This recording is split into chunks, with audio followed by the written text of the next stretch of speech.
Bien, el personaje de la semana es el amigo de Elon Musk. Te reprendo, trompo loco gringo. ¿Estará pensando Trump armar rancho aparte de los republicanos? Primero, yo creo que la economía norteamericana está bien. Yo creo que ahora Trump. O sea, que exageró su discurso cuando dijo que estamos muy mal. Yo sí. Eso es un ejemplo de cómo esta campaña política ha podido dividir latinos, porque los haitianos también son latinos. Para recordar, ¿cuántos recordaron el festivo del lunes? ¿Qué se celebraba? Este jueves 11 de noviembre fue celebrada la apertura de la Feria del Libro Santo Domingo 2024. Destodo Magazine. Para los que nos gusta hablar de todo sin saber de nada. No privamos en eruditos. Saludos cordiales y bienvenidos una semana más a Destodo Magazine, donde hablamos de todo sin saber de nada. Laureano de la Cruz, de este lado, en medio de esta mesa redonda cual Camelot. Trabajen. Bueno, le saluda Dolly García recordándole que este programa lo puede sintonizar a través de la 97.9 FM. También nos puede ver en YouTube y nos puede sintonizar en Spotify. Y bueno, Nidia Ramírez, asistente de producción, la saluda de este lado. Y bueno, tenemos un programa bastante interesante hoy. Sí, muy nutrido, diles. así que vamos así. Sí, muy rápido. Sí, sí. Pero diles rapidito que se suscriban al canal. Sí, suscríbanse al canal de YouTube, estamos como Destodo Magazine, también estamos en Instagram como Destodo Magazine, así también como en Spotify como Destodo Magazine 97.9 FM y en donde más que se me escapa. Ay, claro, en Twitter como Destodo Magazine. En X para los que ya no se han resistido Ay, a que Dolly. haya cambiado de nombre. Es que Laureano es de los pocos que se resiste a que cambie de nombre. Si tú supieras que somos más de los que tú crees, Sí. pero vamos a dejarlo ahí. Ok, entonces vamos a contarles rápidamente qué tenemos hoy para ustedes, para que se queden, para que no le cambien.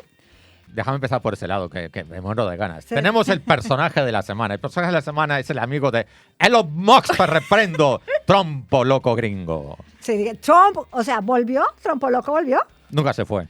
Nunca se fue. En realidad nunca se Ok. fue. Siempre he estado. Ahora, yo estoy hablando del dominicano. Perdón, el otro no sé. Un No, saludo, no sé. Ok. Para recordar, ¿cuántos recordaron el festivo del lunes? ¿Qué se celebraba? Bueno, frase de la semana. ¿Estará pensando Trump armar rancho aparte de los republicanos? Tenemos que hablar de Donald Trump, de la economía, del voto latino, del ambiente postelectoral, de esta resaca, en fin, de todo. Vamos a hablar de esto un poco post jornada electoral y tenemos dos invitados. Número uno, Yesenia de Moya Correa, nos acompaña, ella es periodista dominicana, también norteamericana de nacimiento, pero que tiene esa visión de ambos países, de ser latina también en este escenario político. Y también tuvo la experiencia de cubrir las elecciones en el 2016, es decir, que nos puede alimentar un poco de cómo se vio en ese entonces y qué está viendo ahora. Y también nos vamos con un análisis corto, pero creo que es sustancioso sobre por qué la economía marcó la diferencia también del voto en Estados Unidos. Y para eso nos acompaña nuestro analista Julio Bardón, que ya toca contratarlo porque, ¿cierto? Hazle una oferta que no pueda rechazar. Sí. Un saludo a Katiuska. Vamos a hacerle un intercambio porque cuaitos no hay. Bueno, estoy más aquí en Destodo Magazine.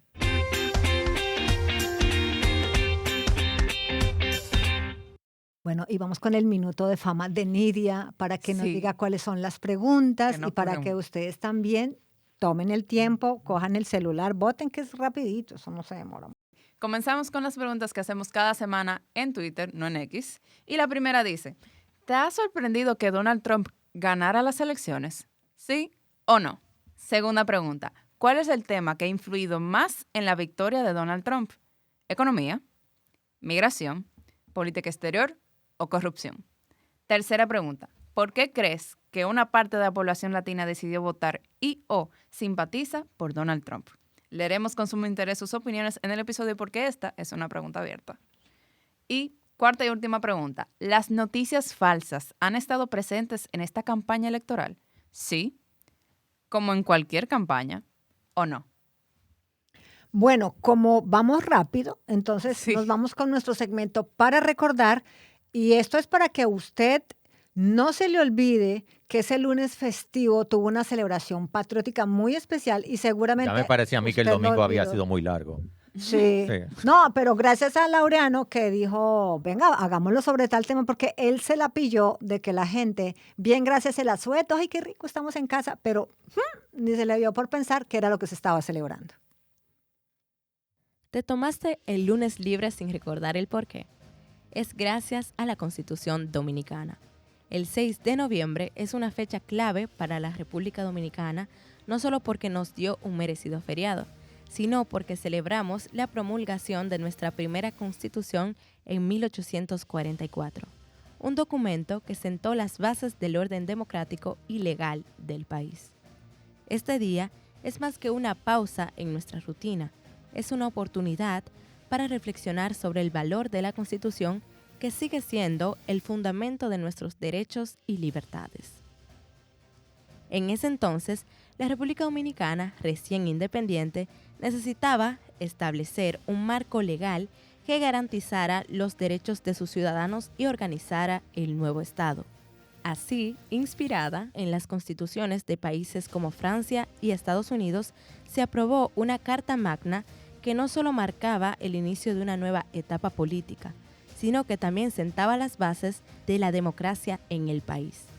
La Constitución Dominicana ha sido desde entonces el eje central de nuestras libertades, derechos y deberes como ciudadanos. Hoy en día, la Constitución sigue siendo una herramienta clave para la organización del Estado y la protección de los derechos fundamentales, como la libertad de expresión, el derecho al voto y el acceso a la educación. Aunque a veces nos olvidemos de su relevancia en el día a día, es importante recordar que la estabilidad y los valores democráticos que disfrutamos se deben a este documento histórico. El Día de la Constitución no solo es una fecha de descanso, sino una ocasión para reafirmar el compromiso con los principios que han formado la base de nuestra democracia. Esta fecha va más allá de un simple feriado. Es un recordatorio de la importancia de cuidar los principios que sustentan nuestra nación. Es el momento ideal para reflexionar sobre el valor de nuestra Carta Magna, que sigue siendo el pilar de nuestras libertades y derechos.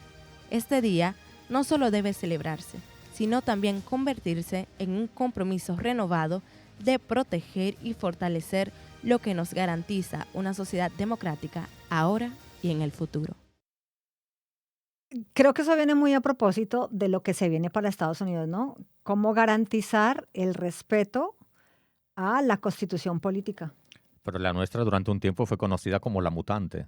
Sí, no, es que hacemos demasiadas reformas. Sí. En los países nuestros se coge como, sí, cambiemos. Sí, La vamos a- adaptamos a los deseos del que está mandando y ya del está. que manda, exacto. Que eso creo que se va a poner un poco a prueba ahora justamente Sí. con la elección de Donald Trump. Hay que ver hasta dónde llega, Sí. porque como tiene ahora mayoría en el Congreso, Es una probabilidad. Sí, pero se bueno, requiere una mayoría, o sea, ni siquiera es mayoría simple, ni siquiera es mayoría absoluta, es una mayoría súper cualificada, que no sé de qué porcentaje, yo tendría que investigarlo, pero no basta con el 50% más uno ni este tipo de cosas, es bastante más elevado. bueno, eso sería lo que habría que hacer entonces en nuestros países para que no sea tan factible y tan fácil hacer las reformas No sé, los nuestros constitucionales. los vi grabando un spot en el malecón, tirando una llavecita, un candado, no sé qué estaban haciendo, y decían que era con la Constitución, sabrán ellos. Con la Constitución, oh wow. Bueno, vamos entonces al personaje de la semana y vuelve otra vez a introducirlo, por favor. ¿Otra vez? Me gusta así, sí. Sí, con la misma energía. Espera, déjame buscar, es que se me ha perdido la continuidad un momento. Bien, el personaje de la semana es el amigo de Elon Musk, te reprendo, trompoloco gringo. Bueno, es el presidente Donald Trump, presidente electo. Sí. Y si a alguien en este mundo le preguntan quién es, pues seguro van a decir justamente eso, que fue presidente de los Estados Unidos y que ahora repite. Y que además es un exitoso empresario, pero como hay algunos datos que es importante recordar de este presidente electo, pues aprovecharemos el segmento para hacerlo. Nació el 14 de junio de 1946 en Queens, Nueva York. Nueva York, hijo de un prominente desarrollador inmobiliario y de una inmigrante escocesa, y es el tercero de 5 hijos de este matrimonio. ¿Puedes repetir eso de hijo de una inmigrante escocesa Escocesa, sí, así. que entró legal? No, seguro. Ah, ¿O vale. será que No, sí? no, para tenerlo claro. Para que veamos que la coherencia es una cuestión familiar. No, al final, si tú te pones a ir como a los orígenes, alguien de tu generación tuvo que haber entrado ilegal alguna vez. En Que te algún- en algún Exacto. sitio. En algún Que sentido. te legalizaste luego, amén, pero Bueno, bueno. está bien. Sigue. Ok, Es economista de profesión y heredero del negocio de bienes raíces de su padre, el señor Fred Trump, además de ser desarrollador inmobiliario e incursionar en el mundo de los casinos, donde, por cierto, en varias ocasiones se declaró en bancarrota, no como sujeto, no como persona, sino con sus negocios, pero ahí ha resistido y se mantuvo. Se diversificó en 1996 adquiriendo los derechos del concurso de Miss Universo, Miss USA y Miss Teen USA. Y se nombró, él se autonombró director ejecutivo. Hombre, para eso el concurso es suyo, ¿no? No, claro, sí, claro. Su fama se disparó al convertirse en el anfitrión del programa de televisión El Aprendiz en 2004, un reality show en el que los competidores tenían que demostrar sus habilidades en los negocios y quien ganaba obtenía un premio de $250,000 y la posibilidad de manejar un proyecto de una de las empresas del Emporio Trump. Esa fue la plataforma que le sirvió de antesala para que Donald Trump se lanzara en el mundo de la política. Pero antes, una pregunta. ¿Ustedes sabían que él antes ya había tenido un episodio, digamos, de interés de incursionar en la política? No, eso es nuevo para mí. Bueno, ese fue un datico que yo me encontré también. Resulta que en 1999 participó en el programa de Larry King, ustedes saben, muy famoso en Estados Unidos. Sí. Y allí él manifestó que sí, que estaba considerando ser candidato, representando al Partido Reformista, que iba a ser como un estudio de mercado, a ver cómo funcionaba la cosa, pero... Pues te voy a dar otro dato, que a lo mejor ese ahora no lo conoces tú. Donald Trump tiene varios cameos en algunas series de televisión y en algunas películas también. Una muy famosa de Home Alone. Ese él es aparece ahí. Que hace un gran papel, o sea, ese movimiento de cuello, eso no es todo el mundo que lo puede hacer. Un don. Y nada, bueno, sobre los escándalos y denuncias en su contra, que hay varios, pues ahí sí ya los invitamos a que usted por su cuenta pues busque en Google, porque pues el tiempo no da. Son deseos de hacerle daño. No, sino que hay gente que seguramente está diciendo, bueno, ¿y por qué no menciona que sus demandas? Y claro. No, pues es que... Pero eso es gente mala que le quiere hacer daño. Sí, no, el tiempo no da. Nada. Pasemos a la frase de la semana, Laureano, y te voy a dar la oportunidad de que tires tu análisis aquí. ¿Sí? Con la pregunta. La pregunta la extraímos del discurso de Donald Trump. La frase. La pregunta las haré yo después. Ya yo las hice. Una vez terminó siendo electo y cito comillas. Francamente, creo que este ha sido el mayor movimiento político de los tiempos, cierro comillas, Donald Trump. Lo que dicen algunos analistas y la gente que sí sabe, no nosotros, yo en particular, lo que mencionaban es que en su discurso él no habló de los republicanos y más bien su discurso fue muy yo, ¿no? Y ahora hablando de su nuevo movimiento político, digamos como un nuevo movimiento que se está presentando en Estados Unidos. Y me surge como la inquietud de si tú crees que él se va a distanciar de los republicanos en su ejercicio político o se va a mantener ahí negociando. O sea, ¿qué puede pasar? Porque lo ve uno como muy personalizando el movimiento, y él es líder, y qué tanto él va a mantenerse en esa posición o si en verdad va a trabajar con republicanos. Solo cuando le sea útil. Y de hecho yo creo que lo primero que ha pasado antes de todo esto es que una parte del Partido Republicano se distancia de él. O sea, a veces los movimientos son bidireccionales. Él puede haberse distanciado de una parte del partido, no lo sé, yo lo veo desde la distancia, pero lo que sí me ha quedado claro es que muchos republicanos prominentes sí se han distanciado de él. Eso sí, ahí están las evidencias, no es un invento mío. Yo iba a preguntar que si era distanciarse del Partido Republicano o distanciarse más en el sentido de los ideales, porque yo siento que hay una diferencia. Y es verdad lo que dice Laureano, lo va a hacer... O sea, ¿lo vas a utilizar? Lo que pasa es que los partidos políticos norteamericanos son tan extensos que dentro existen lo que se llaman alas. Está el ala conservadora del Partido Republicano, el ala centrista, el ala liberal. Entonces, todas esas alas normalmente han podido convivir muy bien, pero con Donald Trump yo creo que alguna ala debe sentirse incómoda. Por coherencia, digo yo. Debería sentirse incómoda. Debe estar herida una ala por ahí. Herida y lo mismo forman un pajarito aparte o, no sé, algo van a tener que hacer. Hacen nido aparte. Nunca mejor dicho. Estás escuchando De Todo Magazine. Y nos vamos con tenemos que hablar, obviamente, de Donald Trump, de las, ya no elecciones, sino los resultados Y vamos a arrancar entonces con el segmento de análisis que nos hizo Julio Bardón, analista económico, sobre si en realidad el tema económico fue lo fundamental para la decisión de la victoria de Donald Trump. Y era una de las preguntas que teníamos. Entonces, Sí. antes de ir a este análisis de Julio, déjame saber cómo se dio los resultados. Bueno, esa era la segunda pregunta que decía, ¿cuál es el tema que ha influido más en la victoria de Donald Trump? Economía obtuvo el 55% de los votos, migración el 46%, mientras que política exterior y corrupción obtuvieron el 0% de los votos. Bueno, ahí los resultados. Entonces nos vamos con el análisis de Julio Bardón, economista, analista para este segmento, a ver qué nos cuenta del por qué y un poquito como una visión del pasado, de lo que hizo Trump y lo que de pronto se viene en el futuro para, digamos, levantar esa economía que ya adelantamos. El mismo Julio lo dice, no estaba tan mal, pero bueno, eso ya Veremos. corre por cuenta Va, del pero cero analista. spoilers, sí.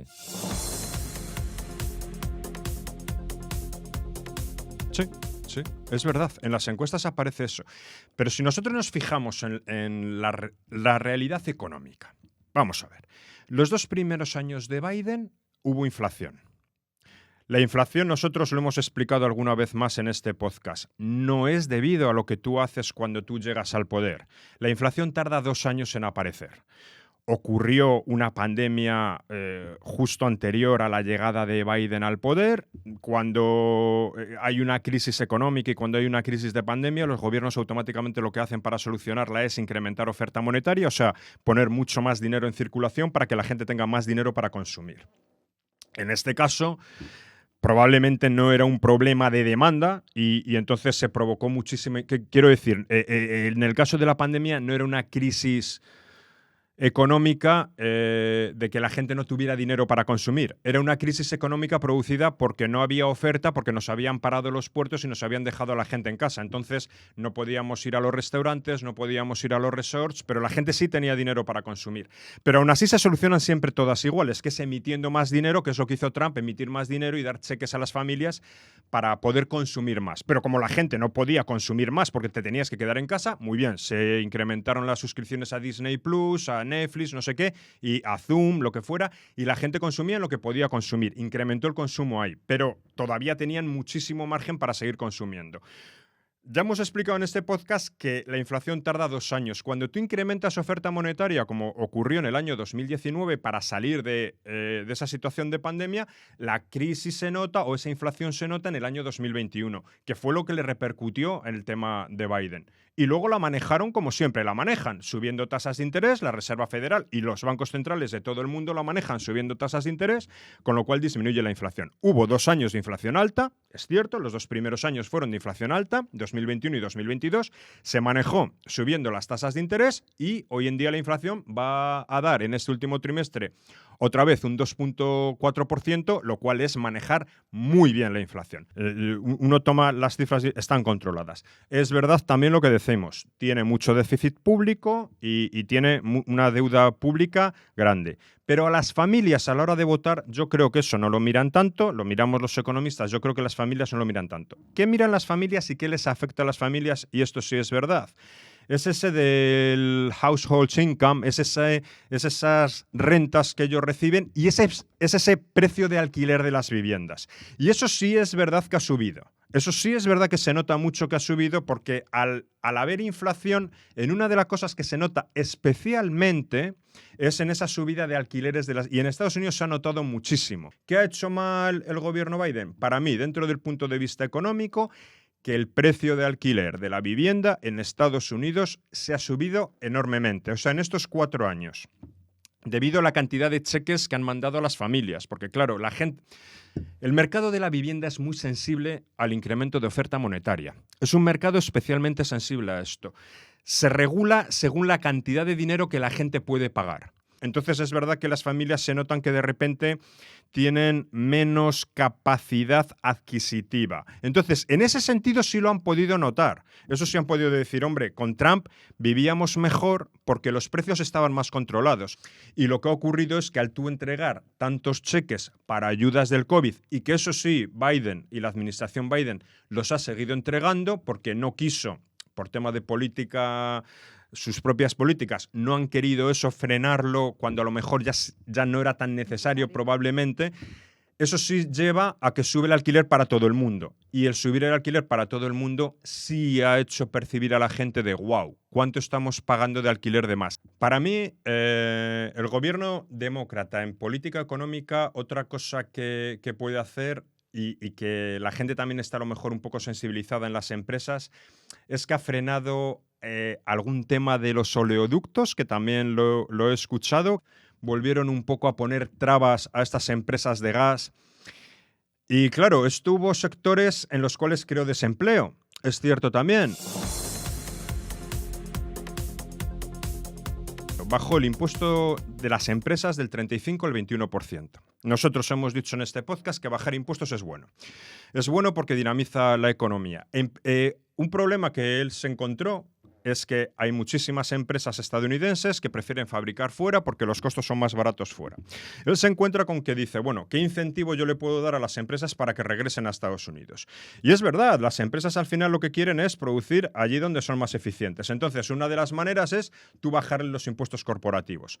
Y además que no es ninguna barbaridad, bajarlo del 35 al 21% tiene toda la lógica del mundo porque al final lo estás poniendo más cerca del promedio de la OCDE. Es decir, tiene todo el sentido del mundo. Aunque parezca que no, el tema de bajar ligeramente los impuestos te hace ya que incentivas mucho la economía.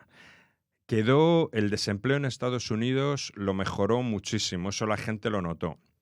Controló muchísimo la inflación, porque el hecho de tú, normalmente, una de las grandes trabas que tenemos los economistas es que cuando hay crecimiento económico hay inflación.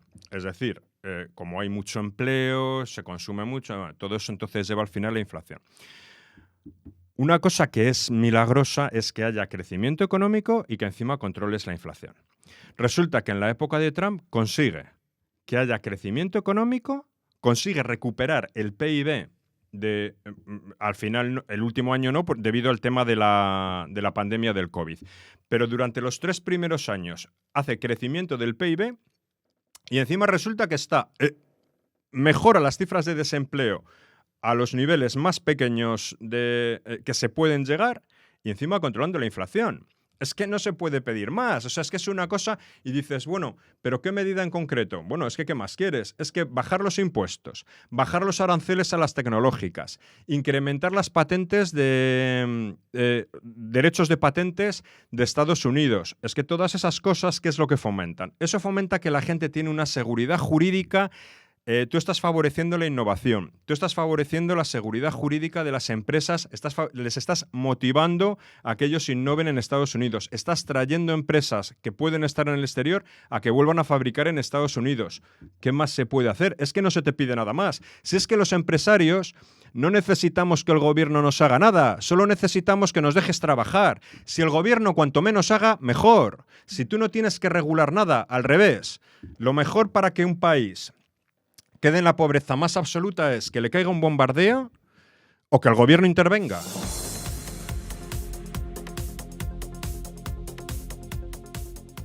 Bueno, primero yo creo que la economía norteamericana está bien. Yo creo que ahora Trump... o sea, que exageró su discurso cuando dijo que estamos muy mal. Yo sí. Yo no sé si él ha dicho eso, pero yo no veo que la economía de Estados Unidos esté tan mal, excepto en el tema de que han incrementado demasiado el tema de los cheques y eso lo tenían que haber parado. Sí creo que si es verdad que él baja el impuesto otra vez de sociedades del 21 al 15, de verdad que me quito el sombrero. Si él consigue parar la guerra de Rusia y deja de dar dinero a Ucrania para decir, mira chicos, hasta aquí hemos llegado, esta fiesta yo no os la pago, dejar de poner a vuestra propia gente, dejar de permitir matar a vuestra propia gente en un frente en el cual no tenéis nada que ganar, que eso es una irresponsabilidad total.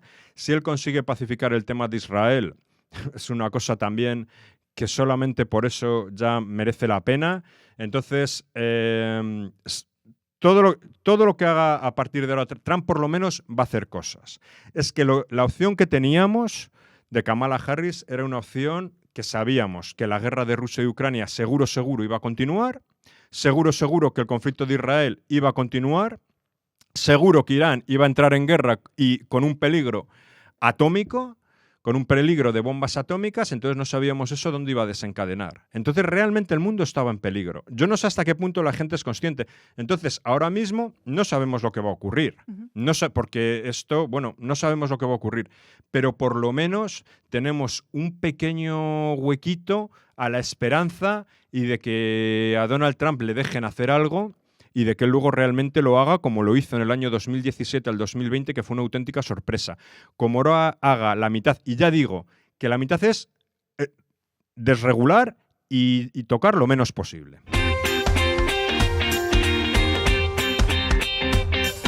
Seguimos en nuestro segmento, tenemos que hablar de los resultados de estas elecciones y nos acompaña ahora Yesenia de Moya Correa.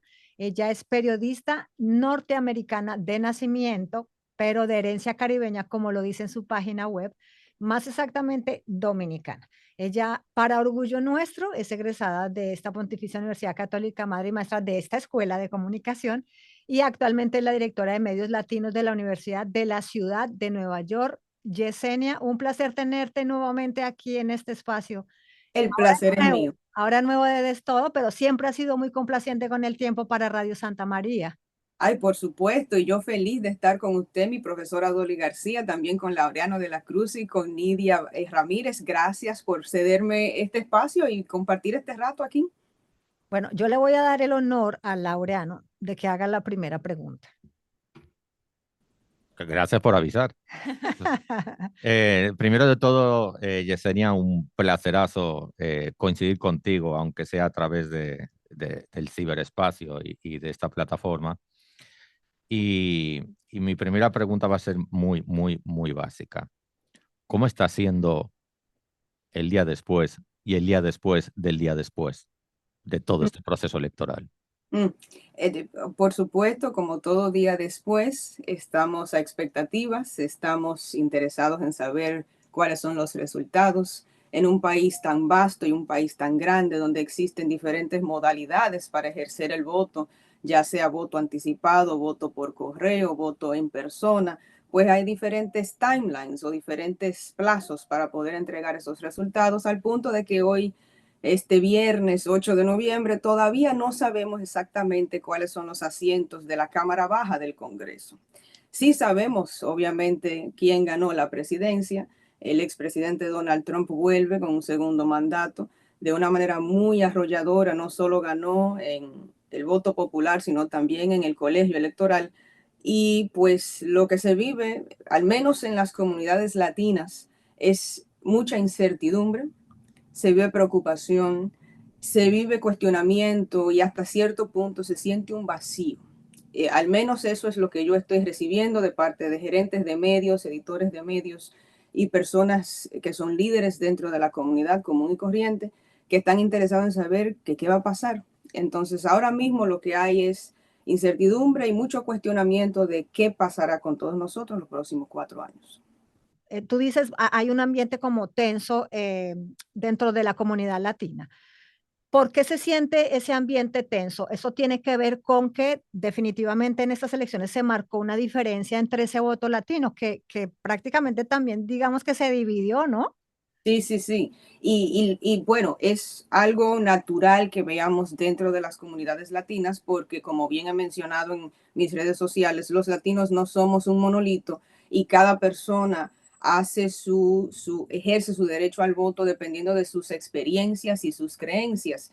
La persona dominicana que emigró acá en los años 70, exiliado de la guerra de abril del 65, no es el mismo dominicano que llegó aquí en el 2020 en medio de la pandemia. Son circunstancias de migración completamente distintas y bueno, hay un bache grandísimo entre uno y otro. Sabemos que hay dominicanos que han migrado en ese tiempo y tienen otras razones para migrar, y ya las personas dominicanas nacidas acá que hasta cierto punto ni siquiera se relacionan con la experiencia migratoria, tienen otra perspectiva del mundo, tienen otros intereses y le saco a relucir la comunidad dominicana porque obviamente es la que yo mejor conozco y con la que yo pues me identifico más. Pero así como existe ese aspecto granular en el tema, por ejemplo, de la inmigración, también sucede con otras comunidades dentro de los latinos. Entonces, lo que quiero quizás es darle un panorama de cuáles son las conversaciones que se están teniendo dentro de las comunidades latinas y cómo esas experiencias o las creencias están influyendo dentro de esa toma de decisión. A ver, según la data que hemos tenido, que ha arrojado ya a nivel nacional de cuáles fueron los resultados y cómo la gente votó, se sabe que dentro de las comunidades latinas, hombres hispanos u hombres que se identifican como latinos estuvieron propensos a votar más a favor del Partido Republicano que fuera el caso de la mujer hispana o de las mujeres latinas, que estuvieron más inclinadas a votar por el partido, la representante del Partido Demócrata. Ahora bien, esos temas también son más granulares.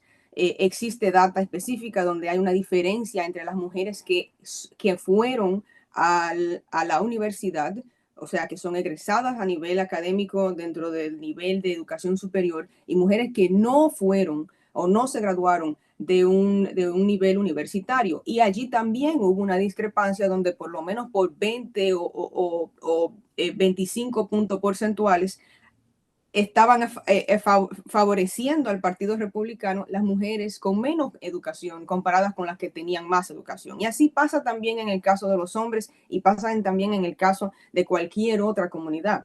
Ahora mismo lo que tenemos es tensión e incertidumbre porque tenemos gente dentro de nuestras comunidades que están teniendo conversaciones muy serias y están teniendo conversaciones muy drásticas sobre cómo influir en sus sistemas de apoyo y redes de apoyo en este país. Me explico.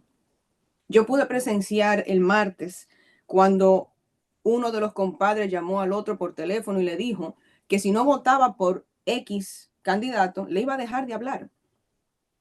Entonces, en un país donde somos migrantes, donde no tenemos redes de apoyo, donde existe limitación de idioma, donde el sistema está estructurado de una manera para hacerle la vida imposible a la persona que viene de otro país, la red de apoyo, dígase la iglesia, dígase la escuela, dígase la familia extendida, dígase los vecinos, esas son la gente en la que uno está tratando de abrazarse para poder hacerse una mejor condición, una vida más digna en este país. Entonces, cuando usted tiene a su compadre, a su comadre, cuando usted tiene a su hermano o un familiar tan cercano que le está ejerciendo esa clase de presión, entonces el aislamiento dentro de la comunidad latina es más grande. Y eso es uno de los temas de preocupación muy grande que está trayendo este caso, esta elección en particular, en comparación con la de 2016.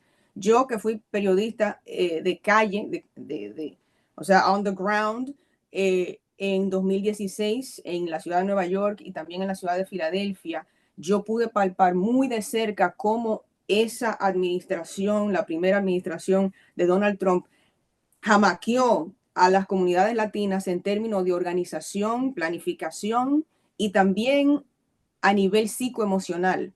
Había una manera de trabajar la psiquis del latino que lo llevaba a un lugar donde entendía que o actuaba rápido para poder organizarse y poder estar a la expectativa de cualquier cosa que pasaba, o lo frenaba en su totalidad de que no hacía absolutamente nada y mejor se regresaba para su país. Y aquí en este momento lo que estamos viendo es que los latinos están en contra de los latinos. Aquí ahora mismo no hay un sentido de organización. Hay un paro total en el que la gente está frisado y también muy cauteloso de con quién conversar, porque ya no tiene su sistema de apoyo como lo tenía en un momento anterior. Y eso es lo que se está sintiendo dentro de nuestras comunidades. debo mencionar que hay latinos que se sienten muy bien con la situación que tenemos actualmente. Y por supuesto, cuando usted tiene que casi el 60% del voto latino fue al Partido Republicano, obviamente hay personas que están interesadas en este tipo de administración. Que sepamos las consecuencias de la administración como tal, nadie lo sabe, porque las políticas, cada presidencia la va implementando según lo que entiende que puede hacer. Y aunque han propuesto mucho durante la campaña, hay que ver exactamente qué se va a cumplir de esas propuestas o de esas promesas. Algunas cosas son legales, algunas cosas no, dentro de las propuestas que hizo el expresidente, ahora presidente electo Donald Trump. Pero hay gente que está a favor. Y las personas que están a favor no solo están contentos porque están aspirando a que las circunstancias que mejoran o que ellos entienden que mejoran su condición de vida vienen de camino, sino que también se siente un ímpetu, se siente un espacio de grandeza para poder también imponer esas propuestas. Y ahí es donde yo entiendo que existe esa tensión, existe ese roce, existe esa incertidumbre, y es lo que está trayendo tensión, más tensión que la anterior administración en esta ocasión en particular. Por lo menos eso es lo que se siente. Si no te he entendido mal, estimada Yesenia, yo creo que estás señalando que en estas elecciones se ha vivido algo histórico y sin precedentes, que es la división de la comunidad latina. Sí. Y casi me atrevo a decir de los inmigrantes en general. Pero en fin, vamos a concentrarnos en la población latina. ¿Por qué crees que se ha llegado a esto? Porque esto debe tener una causa y por supuesto que debe ser multifactorial y compleja. Yo siempre digo, y yo ayer lo publiqué en mis propias redes, digo, no esperen que yo haga ahora un diagnóstico rápido de esto porque es un fenómeno histórico complejo y la prisa es enemiga de la verdad. Por lo menos la experiencia en la vida me ha enseñado esto. Pero sí que te pediría como un, no sé si le llamarle así, como un prediagnóstico o qué sé yo, o un pequeño spoiler de cómo tú lo percibes personalmente, de por qué se ha logrado dividir a la comunidad latina, una comunidad latina que yo desde fuera percibía hasta este momento mucho más monolítica de lo que a lo mejor en realidad ha llegado a ser. Quizá la primera oleada migratoria sí estaban más cohesionados socialmente y ahora no. Entonces, a lo mejor esta campaña electoral nos ha hecho descubrir esta parte, pero me gustaría como que me lo transmitieras tú que estás allí, in situ, transpirando todo esto. Sí, sí, y muy buena pregunta, Laureano. Sucede que, como todo en la vida, hay niveles y diferentes circunstancias que van a poder hacer que una persona tenga la decisión a favor o en contra de cualquier cosa en la vida, ¿no? Y mucho tiene que ver con su sistema de valores y las creencias que tienen. Nosotros sabemos que en nuestros países de origen tenemos ciertas experiencias que también nos hacen estar a favor o en contra de ciertas cosas. Una persona que ha vivido represión, por ejemplo, en un lugar como Venezuela, estaría muchísimo más, tendría una facultad más fácil de poder identificar fascismo o cualquier persona que fuera autoritaria, porque ya lo conoce, ya lo ha vivido. Quizás una persona que es de Chile o de Argentina, pues tenga otra manera de verlo, dependiendo de la experiencia también dictatorial que ellos hayan tenido dentro de su espacio. Y usted va a encontrar gente que va a estar a favor y en contra, porque siempre hemos tenido gente de ese grupo. O sea, en mi propia familia tengo gente que fue favorecida por el Trujillato y también gente que no lo fue. Entonces, dependiendo de esa experiencia, la gente también toma decisiones de que si quiere o no quiere, de que si prefiere o no prefiere. Entonces, eso es para sacar a relucir países de origen, ¿no?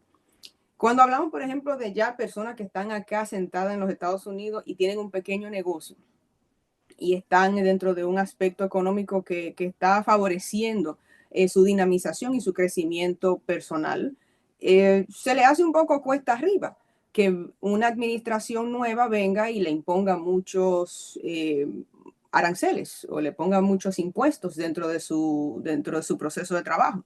O que esas nuevas políticas sociales y públicas que se están implementando le incrementen la criminalidad en su comunidad y eso le afecta a ellos a poder llevar a cabo su negocio y su servicio, ¿no? Estoy sacando a relucir esto como temas que dentro de la comunidad latina se han mencionado, ¿no? Que influyen en cómo la gente ha tomado decisión esta vez. La religión influye muchísimo dentro de esto porque las creencias que una persona tiene,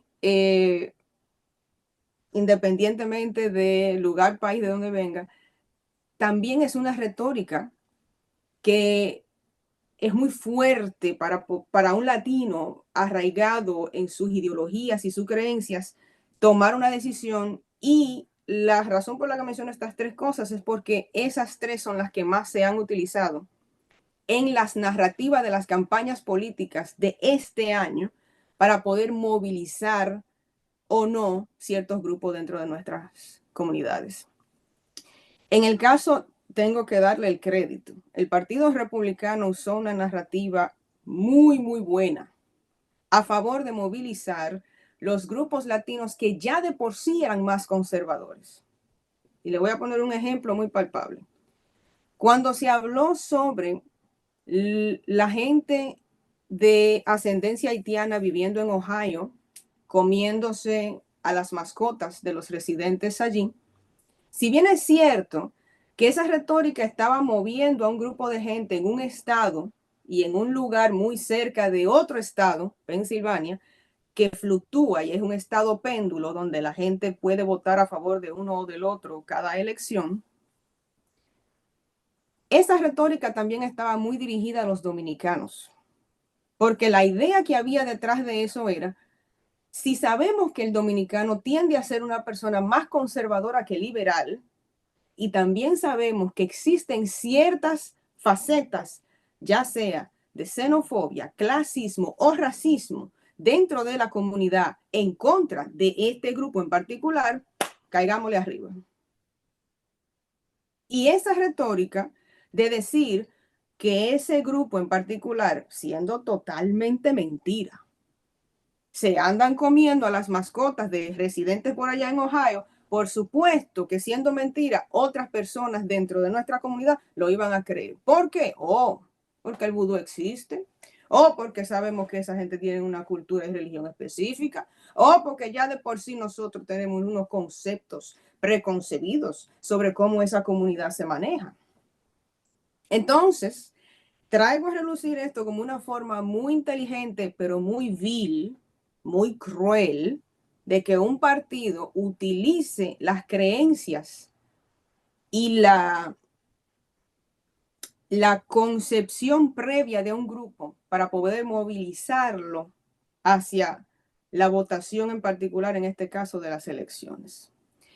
Eso es un ejemplo de cómo esta campaña política ha podido dividir latinos, porque los haitianos también son latinos, y ha dividido más todavía a nuestras comunidades en comparación con casos anteriores, que no puedo decir que tenemos la mejor relación con los hermanos haitianos, pero créanme que la situación ahora está peor aquí.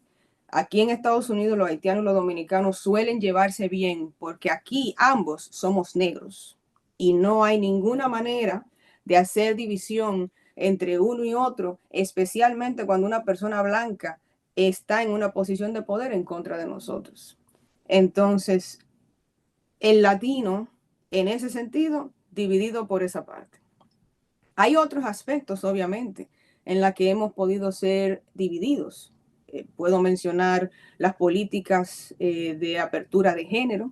El Partido Progresista Liberal Demócrata estaba obviamente con una agenda más inclinada hacia esa retórica, esa política, la apertura de género, espacio para la mujer. El Partido Republicano está más conservador, habla más, por ejemplo, sobre el rol de la mujer en la Biblia y cómo la Biblia dice que la mujer está por debajo del hombre y es sumisa y debe de respetar los lineamientos del hombre que es la cabeza de la casa. Y eso también, apelando a ciertas creencias religiosas, pues obviamente llama la atención y pues trajo gente dentro de nuestra latinidad a esa clase de retórica y a esa clase de interés. Hay muchas personas que no están de acuerdo dentro de las comunidades latinas con la retórica de perspectiva de género o de diversidad de género. No lo aceptan. No aceptan la manera tampoco como, y debo mencionar esto como una cosa muy grande que influyó, la desinformación y la misinformación dentro de las campañas. Hay mucha retórica de tergiversar las políticas públicas y hasta de crear contenido muy falso dentro de los espacios digitales, donde la mayoría de nuestra gente está consumiendo sus noticias. En TikTok es que todo el mundo está pegado. El que no está en TikTok, olvídese, él no le llegó a un latino. YouTube yo creo que ya le queda de segunda, pero la mayoría de latinos, al menos acá en Estados Unidos, pegados de TikTok están. Entonces, en un lugar donde se consume información cortitita, todo va rapidísimo y que cualquiera puede producir cualquier tipo de contenido, especialmente con inteligencia artificial de apoyo, se tergiversó también muchas de las políticas públicas y sociales que se estaban presentando principalmente en el Partido Demócrata, que favoreció muchísimo al Partido Republicano. Esas son de las cosas que yo percibo y entiendo que más ha facilitado la división dentro de nuestras comunidades y que nos hace mucho más frágil ante un sistema de opresión que aquí sabemos está dividido racialmente, donde la persona blanca tiene supremacía y la persona no blanca o la persona de color tiende a ser marginada. Yo quisiera saber dentro de la comunidad latina qué tanto influyó la situación económica para la decisión también de ese voto. Mucho, la verdad, profe Dolly. Y lo que pasa con la parte económica es que los latinos somos el grupo que más emprendimientos genera a nivel nacional. Estamos hablando de 5 millones de empresas creadas por latinos acá en Estados Unidos a un porcentaje de 37% anual. Eso es avasallante. O sea, no hay más nadie que esté creando empresas de una manera tan vertiginosa como lo hacen los latinos en este país. Y debo resaltar que si la economía latina fuera un país aparte a los Estados Unidos, fuera el quinto Producto Interno Bruto más grande del mundo. Estamos hablando de 1.4 trillones de dólares. Entonces, habiendo mencionado eso, obviamente una persona que quiere avanzar, generar dinero, porque la mayoría de latinos crean sus negocios porque no pueden conseguir empleos formales. Esa es la razón también.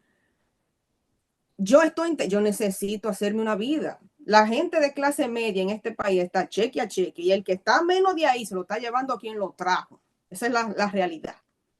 Entonces, si yo estoy subempleada o estoy empleada cheque a cheque, o tengo un negocio y no prospera, yo necesito ver alguna dinamización. Una cosa que yo diría ha engañado a mucha de nuestra gente, pero respeto mucho su perspectiva, es que durante la administración del expresidente Trump, del 16 al 20, se emitió cheques para poder hacer apoyo a las comunidades, a las personas, a cada familia en su hogar, para que pudieran tener algo que los ayudara en un momento determinado cuando la pandemia se había anunciado.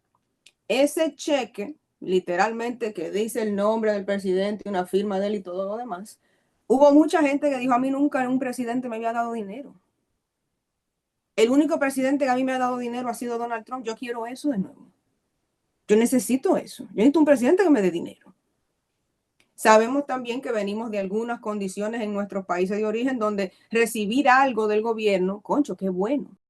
Entonces, esto de alguna manera ha movilizado a nuestra gente a decir, óyeme, yo necesito una persona que esté apoyándome de esa manera. Y esto es aparte de la retórica de que el hombre es millonario, apoya a millonario, obviamente sabe crear y llevar negocio y no sé qué. Aparte de esto, hay que hablar también de la retórica que ha tenido, la administración Biden, y dos, la campaña Harris-Walz. Sucede que en el tema económico, lo que se habla en los medios de comunicación y la administración Biden ha promovido durante todo este tiempo es que la economía va en progreso y va creciendo y va bien. Y la verdad es que lo está, pero no lo está para todo el mundo.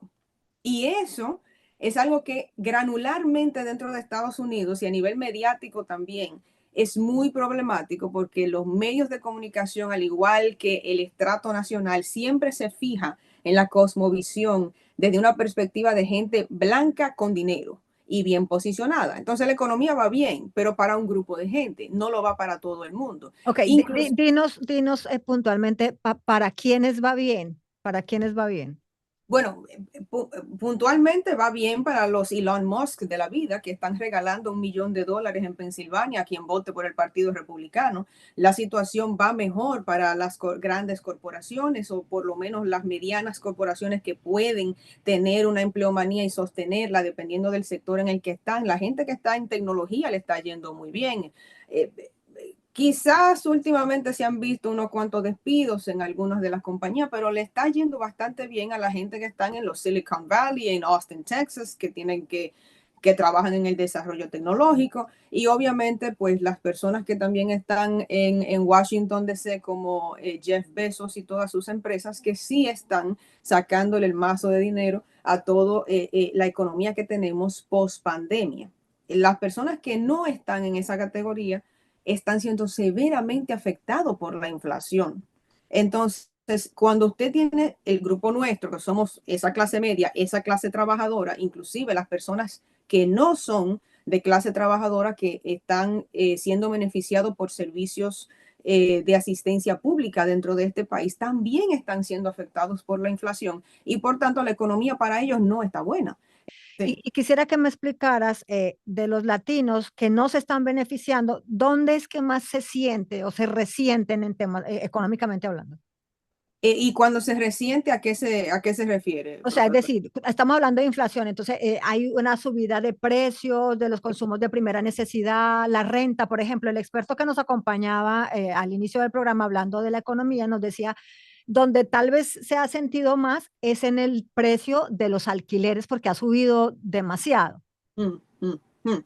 Eso, pues obviamente es algo que la gente lo va a mencionar, especialmente en lugares como la ciudad de Nueva York. No le voy a decir que no. En Filadelfia también se experimentan ese tipo de cambios. Sin embargo, yo lo que recibo de las comunidades latinas es en el tema de la comida. Ahí es donde realmente está la queja sustancial de las familias nuestras, porque sabemos que somos familias, tendemos a ser familias grandes en su mayoría, y por tal razón poder dar de comer a nuestra familia extendida, a nuestra familia propia, en una condición cuando la compra se ha duplicado a nivel de costo, se hace bastante difícil. Entonces, cuando usted tiene todos los gastos del hogar siendo aumentados, y principalmente algo tan vital como la comida, costando tanto dinero, yo tengo que dejar de pagar otras cosas porque yo no puedo dejar de comer.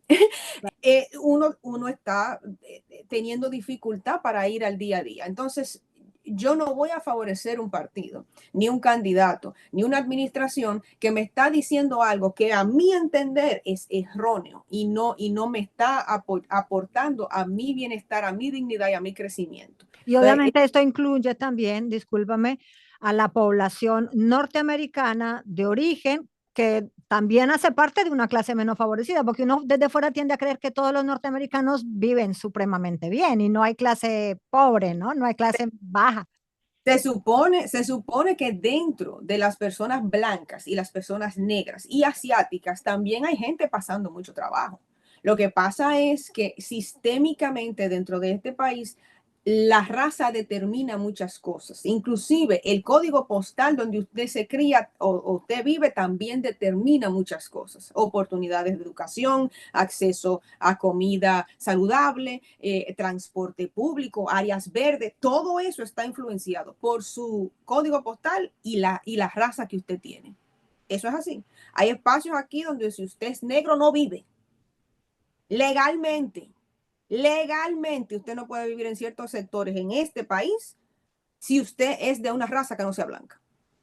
Y esa clase de condicionamientos hace que también haya layers, niveles mucho más intrínsecos y complejos a la hora de experimentar cualquier cosa como acceso a salud pública, una economía, un trabajo, todo eso influye. Entonces, cuando hablamos de personas blancas, tenemos también que hablar de clases. No estamos hablando de la persona blanca que está recibiendo asistencia pública, porque también tenemos gente que son blancas que son negras, latinas y asiáticas, que están pasando mucha precariedad, como también tenemos mucha gente que está muy bien asentada. Hay compañías muy grandes aquí de hispanos y latinos que le está yendo muy bien. Y así lo hay también con personas que se identifican como afroamericanos o negros. Y esas son las personas que de alguna manera se ven en esa retórica de ese crecimiento económico. Pero la gran mayoría que no está en ese 1%, está pasando trabajo. Y por eso la retórica de economía que ha creado el Partido Republicano ha sido más llamativo, porque yo aspiro a algo. Yo aspiro a tener una empresa. Yo aspiro a salir de la pobreza. Yo aspiro de alguna manera a ser blanco, a ser rico, a ser mejor. Hacer realidad el sueño americano, El sueño ¿no? americano. A ver, Laureano. ¿Cómo crees que serán los próximos 4 años a nivel social, político y económico en Estados Unidos? ¿Qué prevés? A nivel de comunidad, ya nosotros sabemos lo que es planificar y organizar bajo una administración de este tipo. O sea que un playbook, un manual tenemos. Hay que sacarlo. A ver, hay que ver si la gente lo saca. Y yo creo que es lo que va a pasar. Siento que lo que viene es sacar el manual y vamos arriba, ¿no? El que se tiene que organizar, se organiza, el que tiene que planificar, se planifica, el que va a apoyar las políticas públicas, a crear su negocio, a darle para adelante con lo que venga, la gente se va a organizar y se va a planificar. Al menos eso en términos de comunidad. En términos de política de implementación a nivel administrativa, siempre es una incertidumbre porque no sabemos exactamente. Se habla de aranceles con China, relaciones con Rusia, se habla de detener una guerra en Medio Oriente. Ok, eso es lo que se dice. Se habla de terminar de construir el muro, deportar a cuanta gente criminales posible. Se habla de reducir impuestos, principalmente para las corporaciones grandes. Hay muchas cosas que se han prometido que legalmente no son posibles, pero si los números oficiales terminan de llegar como ya se prevén que van a llegar, esta será la administración republicana que va a tener la presidencia, el ejecutivo, el Senado, Cámara Alta, y los representantes, Cámara Baja del Congreso. Hay que también mencionar que en la previa administración ya se situaron varios jueces en la Suprema Corte de Justicia con una perspectiva conservadora. En este país puede pasar cualquier cosa. Porque una persona con ese nivel de poder, con ese nivel de apertura para poder implementar sus políticas, tenemos rato que no lo hemos visto. Entonces, francamente, si mañana se decide, como bien había mencionado, acabar con el sistema federal y que los estados sean los que reinen por sus cuentas a nivel nacional, es muy probable que eso suceda. Eso va a tener muchas implicaciones porque aquí cada estado es un país aparte. Eso va a tener consecuencias. Obviamente, ya se ha pronunciado sobre el tema de la educación en este país. El tema de la educación aquí es muy grande, al punto de que hay familias que no se pueden mudar de sector hasta que consigan el distrito educativo donde sus hijos van a ir a la escuela. Y acabar con el sistema de educación a nivel federal puede tener implicaciones muy serias en el devenir de nuestros muchachos, los latinos, porque si nos remontamos a los años 60, se peleó mucho en el movimiento chicano para que existiera la educación bilingüe en este país. Y una de las cosas que más se está tratando de erradicar es el bilingüismo. También los criterios de teorías racializadas en la educación y la perspectiva de género, la diversidad de género por igual. Esas son de las dos cosas que yo siento que a nivel de políticas públicas. Las otras cosas, no sé, que busque otro experto que analice eso. Yo estoy más pensando en el 2028. J.D. Vance es una persona que se identifica con unas ideologías muy ultraconservadoras, de extrema derecha, y ha demostrado que no tiene, no lo para nada, ni para hablar, ni para presentarse, o sea, ah, se modelan como quieren. Y creo que en el 2028 hay que hacerse una pregunta muy, muy, muy profunda de que si realmente habrá un traspaso de poder. Porque es posible que así como en nuestros países, en Dominicana, tuvimos muchos títeres durante la época del Trujillato, es posible que en este país veamos por primera vez ese tipo de accionar a nivel administrativo. Sea con J.D. Vance, que ya de por sí está no solo organizado y preparado, sino que encaminado a ser el contrincante de los demás republicanos a nivel nacional que pudieran apostar para ese asiento. Y creo que ahí es donde nosotros vamos a tener que tener esta conversación de nuevo. Mira, te vamos a compartir las preguntas que hicimos en nuestra red X, ahora más orgulloso que nunca, Elon Musk. Se llama Twitter. Twitter, por Ex favor. Twitter, ya, ex Twitter. No. Twitter. Para que también nos des un poquito tu opinión rápidamente de cada una. Con los resultados, ¿no? Sí. Ok.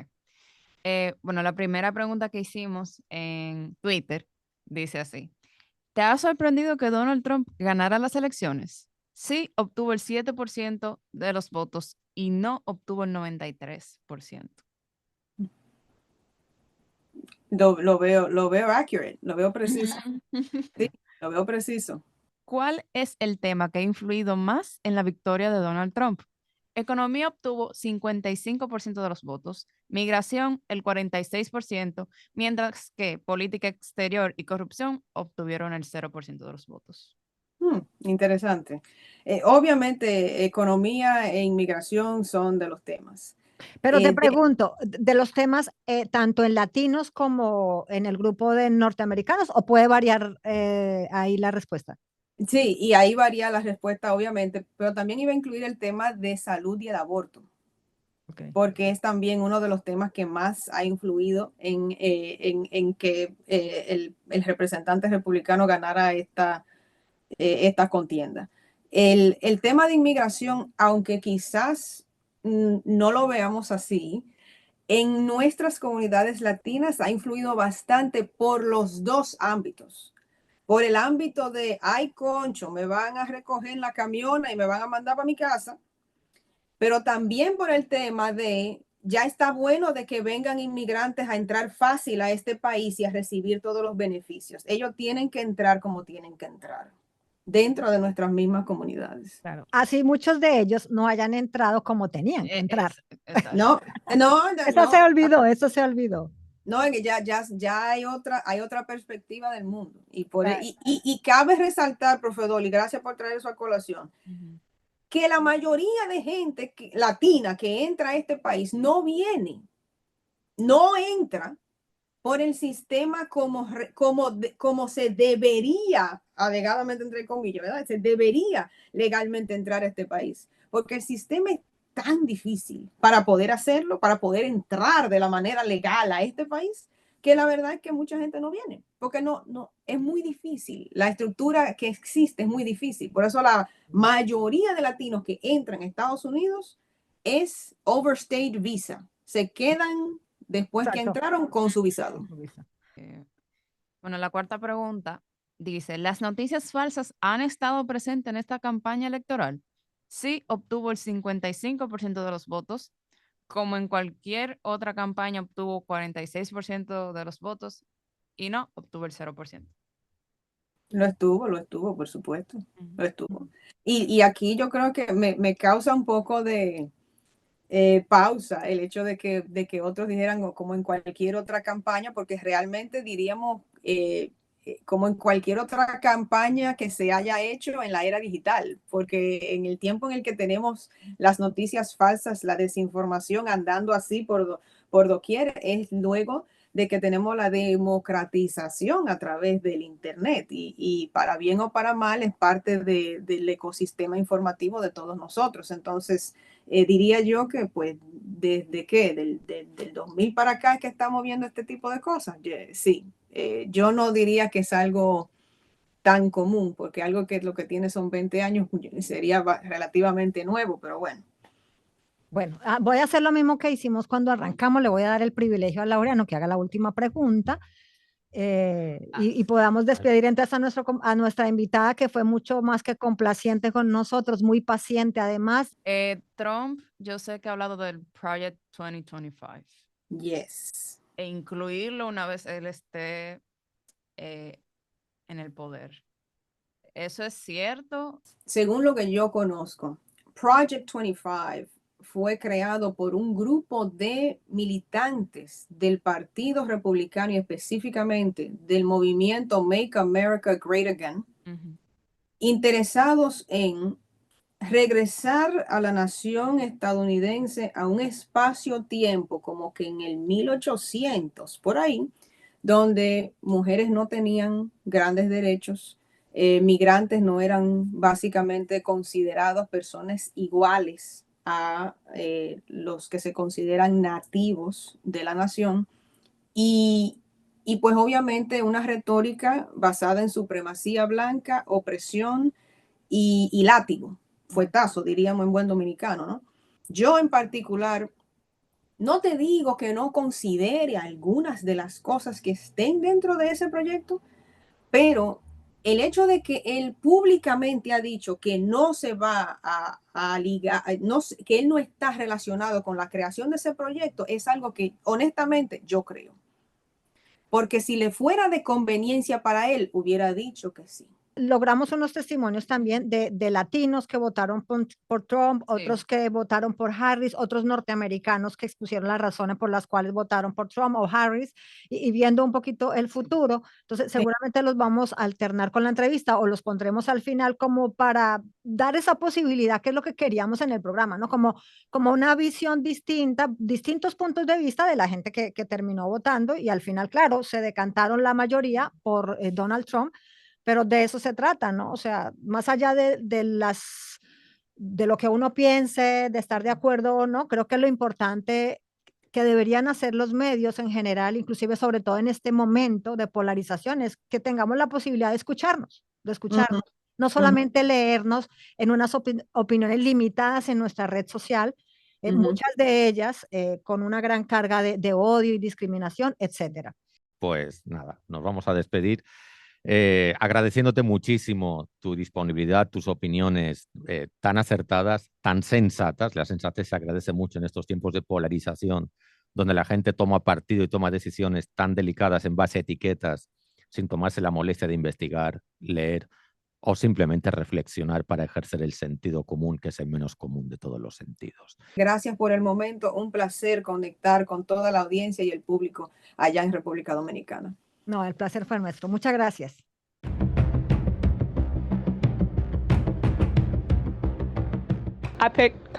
Yo voté por Kamala Harris porque no quería un racista, violador, gobernando nuestro país. Elegí votar por Kamala Harris. Yo no iba a votar por Trump. Él es un racista. No le importa el bienestar de los Estados Unidos. Hay mucho más detrás de eso, pero él simplemente no era el candidato o el presidente adecuado para este país. Él no iba a tener mi voto para nada. Y la razón por la que elegí a mi candidato fue porque entendía que era una opción más razonable para los hispanos e inmigrantes que vivimos en este país. Y considero que dentro de los dos candidatos era la persona que seguía los valores similares a los míos, de cierta manera. Y también una de las razones más importantes, considero, que por la que elegí a mi candidato fue porque el candidato opuesto es una persona que tiene un discurso bastante agresivo en contra de la inmigración en este país. Como inmigrante no me identifico con las opiniones de esa persona y de sus seguidores. Yo fui a votar por el presidente Trump. Estoy muy feliz porque en mi corazón yo creo que él va a ayudar a la gente de esta nación con prosperidad. Él ya fue presidente y sabemos que él cumplió lo que dice. Él apuesta a la verdad, no solo en este país, sino en el mundo. Y él prometió eso para esta elección que acaba de ganar. Y mira lo que pasó. 12 horas después, Hamas acabó la guerra. Así que eso es lo que yo quería. La dictadura que los demócratas estaban diciendo que él haría, él no es un dictador para nada.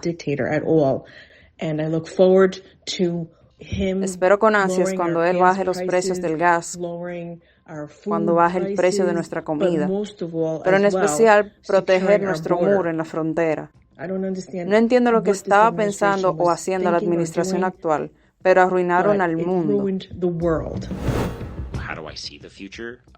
¿Cómo veo el futuro? Estoy preocupado, me asusta. Al final del día no lo sé, porque siempre intento mantenerme positivo, no importa qué. Pero Donald Trump tiene muchas políticas que dan miedo, como la prohibición federal del aborto. Hay muchas cosas preocupantes dentro de ellas, como su desfinanciamiento del Departamento de Educación. Soy un profesor de música, entonces eso me impacta directamente. Considero que para las personas que están aquí es simplemente seguir trabajando, echando para adelante, haciendo lo que hemos estado haciendo hasta ahora. Considero que va a haber muchos cambios para los inmigrantes que vienen de otro país sin documentos. Puede ser que se complique un poquito más, o quién sabe, puede ser que no, que las cosas sigan, que mejoren, porque hay que estar positivo a lo que venga. Todos vamos a salir adelante, va a cerrar las fronteras para que no entre gente, drogas indeseadas. Va a proteger la gente y no va a haber más guerras en el mundo. Vuelve la fe de Dios que tanto necesitamos. Que espero con ansias tener a Donald Trump como mi presidente. Y espero con ansias orar por él y con él, porque él fue elegido por Dios.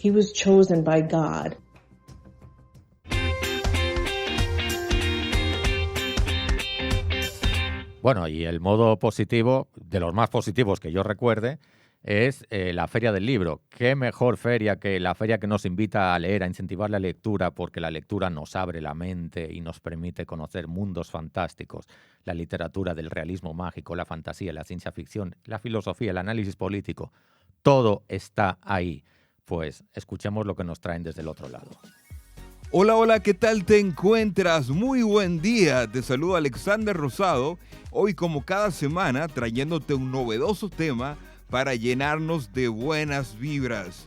Este jueves 11 de noviembre fue celebrada la apertura de la Feria del Libro Santo Domingo 2024, la cual se llevará a cabo hasta el domingo 17 de noviembre.